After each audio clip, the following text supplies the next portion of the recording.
నమస్కారం news bulletin కి స్వాగతం. నా పేరు సుమలత. వార్తల ముందుగా హెడ్లైన్స్.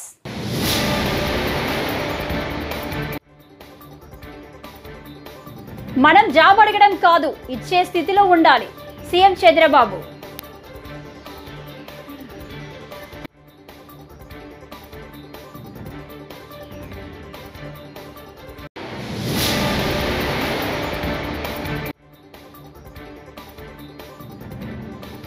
విజయసాయిరెడ్డి పార్టీని వీడటం తీరని లోటు. YCP MP Pilli Subhash Chandrabose.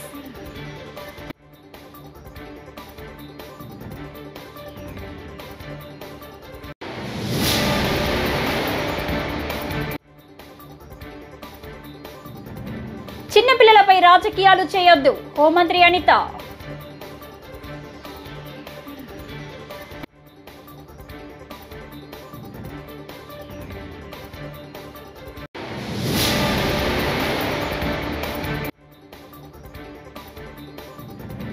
AP కొత్త ప్రభుత్వ మెడికల్ కాలేజీల ప్రైవేటీకరణ దారుణం.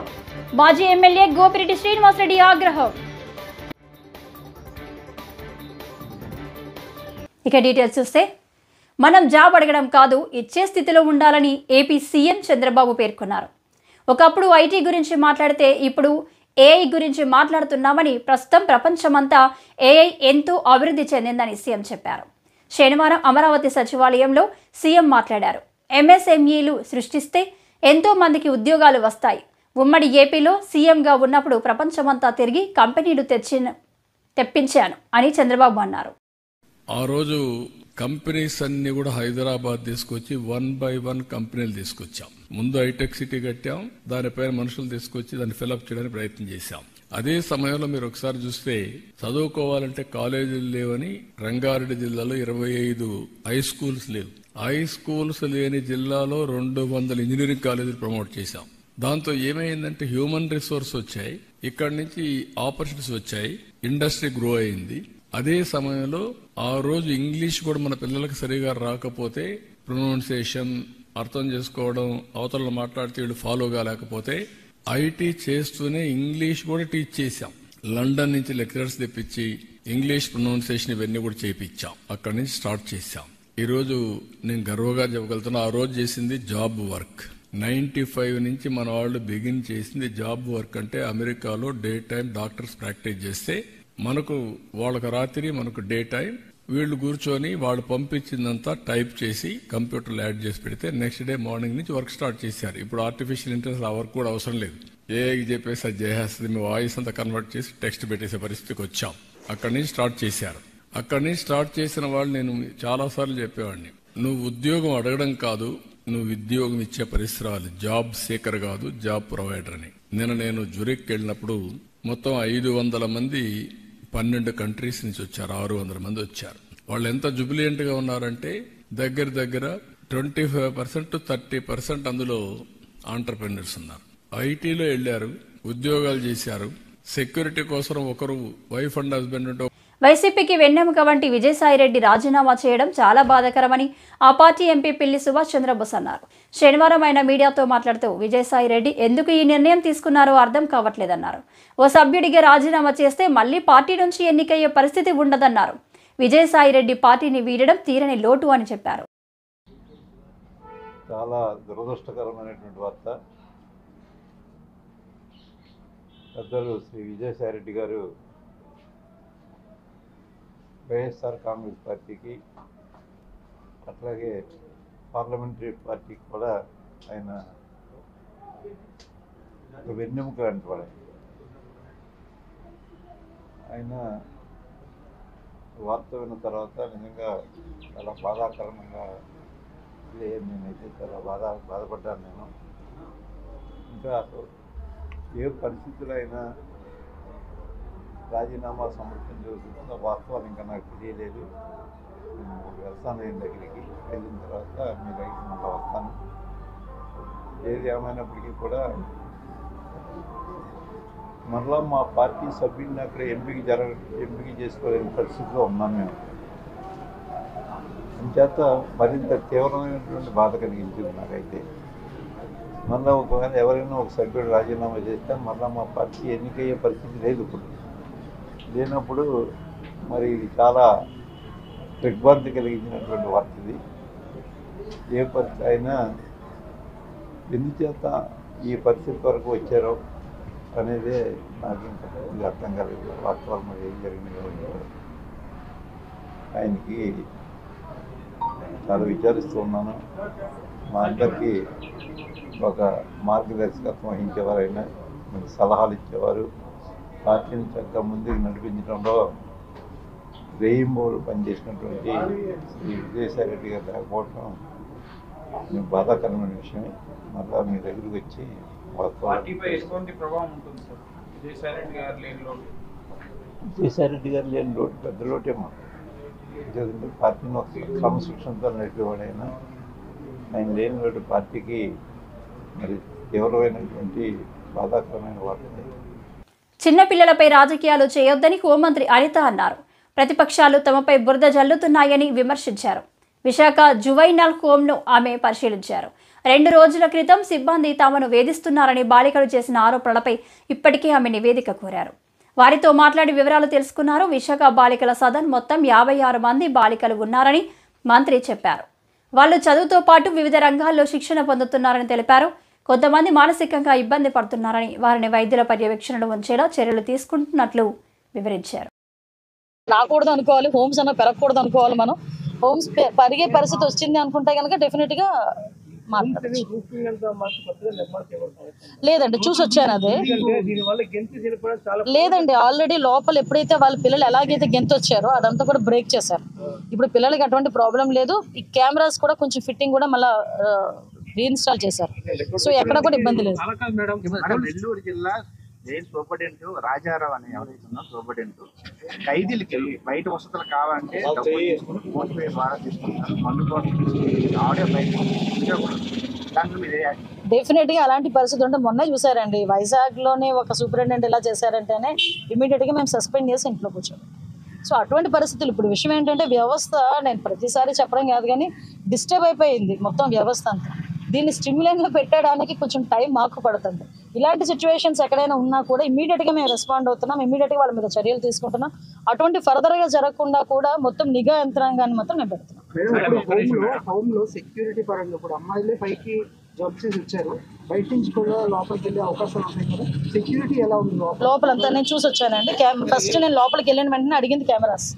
ఇంకో బయట నుంచి కూడా అబ్బాయిలు ఎవరైనా అంటే యాక్చువల్గా ఇది మా పోలీస్ పరిధిలో చంద్రాది యాక్చువల్గా అటువంటి పరిస్థితి లేదు. ఒకవేళ అటువంటి పరిస్థితి ఉన్నా లేదు. ఎగ్జాక్ట్లీ నేను ఒకసారి డిపార్ట్మెంట్ వాళ్ళతో ఆ రోజు నేను సిపి గారితో మాట్లాడడానికి కూడా ఆవశ్యకత అందుకే వచ్చింది. అసలు సెక్యూరిటీ పరంగా చూడండి, ఉమెన్ కానిస్టేబుల్ ఎక్కడైనా మనం పెట్టాలా, అసలు పోలీస్ ప్రొటెక్షన్ ఏమైనా ఉందా లేదా. ఎప్పుడు కూడా నాకు తెలిసి ఐసీడబ్ల్యూ మీరు కూడా పోలీస్ ప్రొటెక్షన్ ఎప్పుడు ఈ డిపార్ట్మెంట్ వాళ్ళు అడగల, అవసరం ఉండదు మాక్సిమం.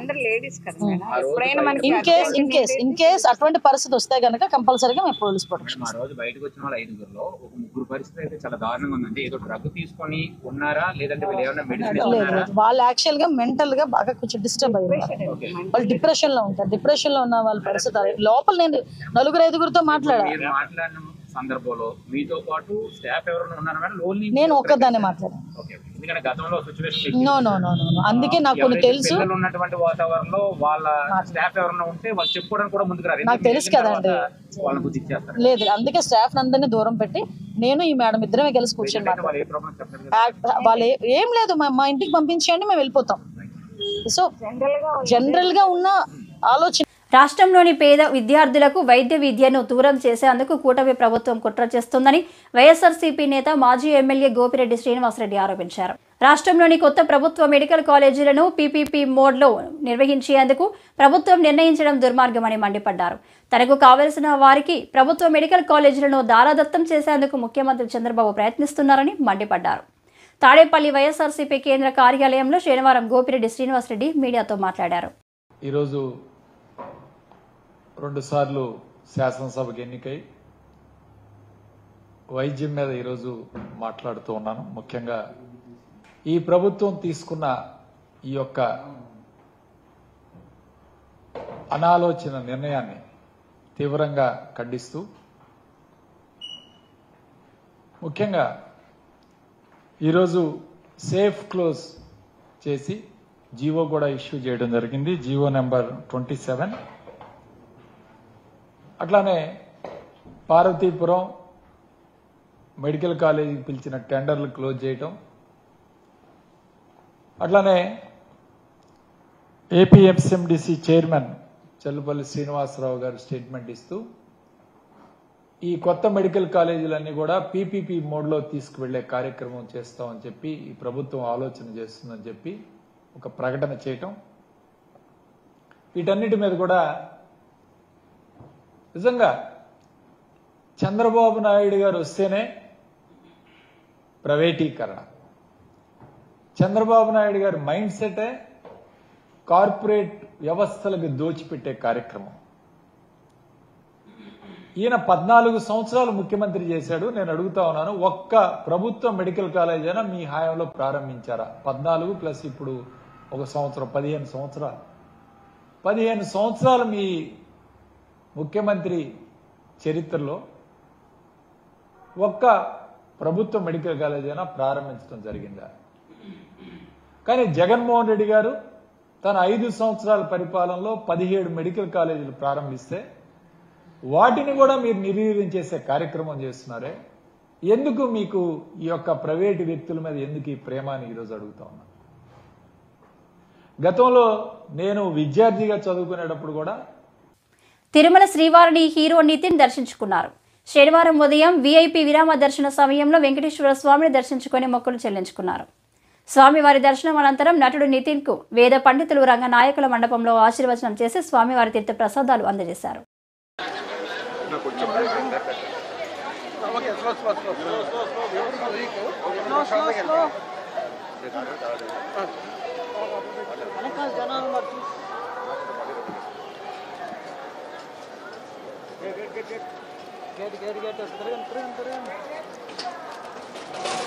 Sir 1 minute sir. ఫ్యామిలీతో తీసుకుంటున్నా వెళ్ళిపోయినారు ఫ్యామిలీ. సార్ 1 మినిట్ పంపించేసాను సార్. 1 second photo.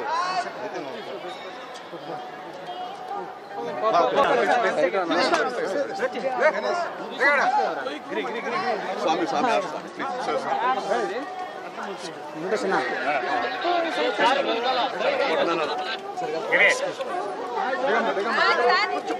కొంచెం సైడ్ వచ్చి ప్లీజ్ ప్లీజ్.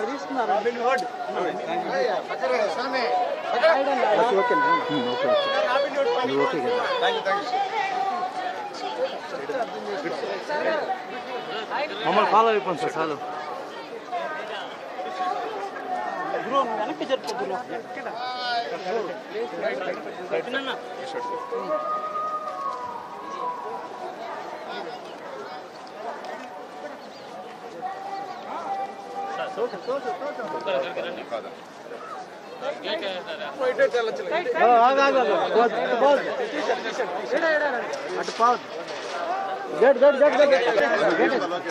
గేట్ వేసుకోండి.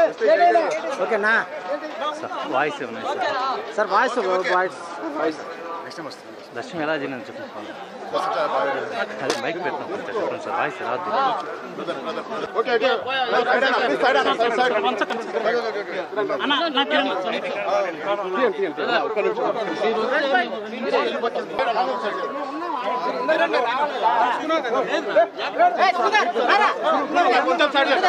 మరో రోజులో గణతంత్ర దినోత్సవం ఉండగా కొందరు దుండగులు బెదిరింపులకు పాల్పడుతున్నారు. తాజాగా తమిళనాడులోని తిరునెల్వేలి రైల్వే స్టేషన్కు శనివారం ఉదయం గుర్తు తెలియని వ్యక్తులు బాంబు బెదిరింపులు చేశారు. దీంతో ఉదయం నుంచి పోలీసులు, బాంబు నిపుణులు రైల్వే స్టేషన్లో సోదాలు నిర్వహిస్తున్నారు. తిరునెల్వేలిలోని గోపాల సముద్రం ప్రాంతం నుంచి గుర్తు తెలియని వ్యక్తులు చెన్నై పోలీస్ కంట్రోల్ రూమ్కు బెదిరింపులు చేశారు.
టీడీపీ ఎమ్మెల్యే నగరి ఎమ్మెల్యే గాలి భానుప్రకాష్ రోజా కామెంట్స్కు కౌంటర్ విసిరారు.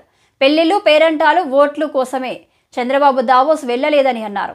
పెట్టుబడులను ఆకర్షించేందుకు వెళ్లారని చెప్పారు. డిప్యూటీ సీఎం పవన్ కళ్యాణ్ వెళ్లాలనుకుంటే చంద్రబాబు తీసుకొని వెళ్లేవారని స్పష్టం చేశారు. వైసీపీ లీడర్లు అందరూ కామందులు, రౌడీలు, భూకబ్జాదారులని ఒళ్ళు తెలియకుండా మాట్లాడుతున్నారని తీవ్ర స్థాయిలో మండిపడ్డారు. ఇవాళ చూస్తున్నాం వైసీపీ లీడర్స్ కామాంధులు, ఇంత అంటే అరాచకం, ఇలా దౌర్జన్యం, విచ్చలవిడతనం, భూ కబ్జాలు, దానికి మారు పేరు వాళ్ళు. నోటికి హద్దు ఉండదు, ఏం మాట్లాడుతున్నామో తెలియదు, ఒళ్ళు తెలియకుండా మాట్లాడుతూ ఉంటారు. అలాంటి వాళ్ళని ఈ వద్దురా బాబు అని చెప్పేసి ఎప్పుడు లేని విధంగా రాష్ట్ర చరిత్రలో ఏనాడు లేని విధంగా ఇవాళ మ్యాండేట్ ఇచ్చారు. 124 స్థానాలు 175కి, వైనాట్ 175-9కి 11 సీట్లు ఇచ్చి పంపించారు. ఇన్వెస్ట్మెంట్ కోసం పోతున్నాం అక్కడికి. ఆడేమి పేరెంట్ అనుకో లేకపోతే ఇంకో అనుకో, ఆడే ఓట్లు వేసేవాళ్ళు లేరు, ఏం లేదు. అక్కడ ఎందుకు పోతున్నాం దావేస్కి? ఆంధ్రప్రదేశ్లో పెట్టుబడులు పెట్టండి, ఆంధ్రప్రదేశ్లో ఏదో విధంగా మనకు ఉద్యోగ కల్పించండి అనే ఒక దాని మీద పోతున్నాం. అంతేగాని అదేం పెద్ద ఇదేం కాదు. అక్కడ ఓట్లు వేసేవాళ్ళు లేరు, చూసేవాళ్ళు లేరు. దానంతా మర్చిపోయేసి పవన్ కళ్యాణ్ గారిని తీసుకెళ్లలేదు. ఏంటి మాట్లాడుతుంది? ఆయన వస్తుంటే కాదన్నారా? హర్యానా ముఖ్యమంత్రి నయాబ్ సింగ్ సైని ఆదర్శంగా నిలిచారు. శనివారం తన పుట్టినరోజు కావడంతో జన్మదిన వేడుకలను పారిశుద్ధ్య కార్మికులతో కలిసి జరుపుకున్నారు. ఈ క్రమంలో పారిశుద్ధ్య కార్మికులను తన ఇంటికి పిలిచి అందరికీ భోజనం ఏర్పాటు చేశారు. అలాగే వారితో కలిసి తాను భోజనం చేసి మంచి మనసును చాటుకున్నారు.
గాల్లో తిరిగిన జగన్ చివరకు తన పార్టీని గాల్లోకి తీసుకెళ్లే పరిస్థితి తెచ్చుకున్నాడని బీజేపీ నేత TTD board member Bhanuprakash Reddy అన్నారు.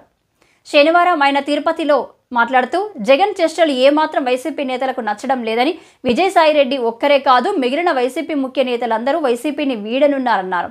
అతి త్వరలో వైసీపీ మూత పడుతుందని తెలిపారు. ఎన్డీఏ కూటమి మరింత బలోపేతం అవుతుందని చెప్పారు.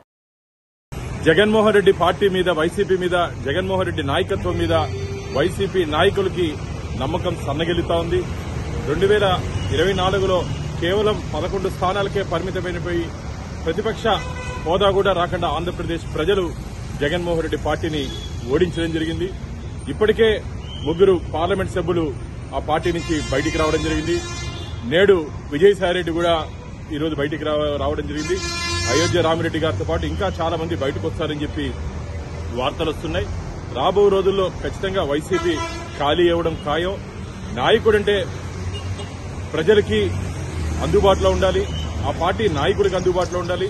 జగన్మోహన్ రెడ్డి కేవలం తాడేపల్లి ప్యాలెస్కు మాత్రమే పరిమితమైపోయాడు తప్ప ఆ పార్టీ క్యాడర్కి గానీ నాయకులకు గానీ అందుబాటులో లేకుండా గాల్లో తిరిగే ముఖ్యమంత్రిగా జగన్మోహన్ రెడ్డి మిగిలిపోయాడు. అందుకనే ప్రజలు, వైసీపీ నాయకులు జగన్మోహన్ రెడ్డిని గాల్లోనే, త్రిశంకు స్వర్గంలోనే పెట్టేశారని చెప్పి మేము భావిస్తున్నాం.